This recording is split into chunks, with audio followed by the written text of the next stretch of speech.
जो बना था अंधेरे से पर चला था रोशनी बनकर। रॉकी एक नाम नहीं, एक जुनून था।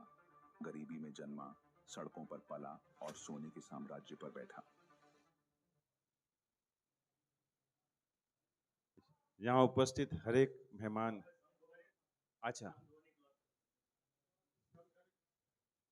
ओके, एक सेकंड जो भी माइक वाली ताकि कुछ कहना चाहते हैं, ચાલુ बोलिए કરો। please। ये जो आप मुंह से गा रहा है, आपका जो आवाज आ रहा निकल, આપણે ગુજરાતીમાં જ વાત કરીએ કે તમે જે ગાઓ છો કે હું શંખની અંદર બે કડી આવો બચ્ચો તું શીખાએ જાતી હે તે હું શંખની અંદર ગાઉં છું। ભારત માતા કી જય, જણ ગણ મણ। આપણે બિસ્કિટવાલા સાહેબ બી મારા શંખનો પ્રોગ્રામ કરે છે।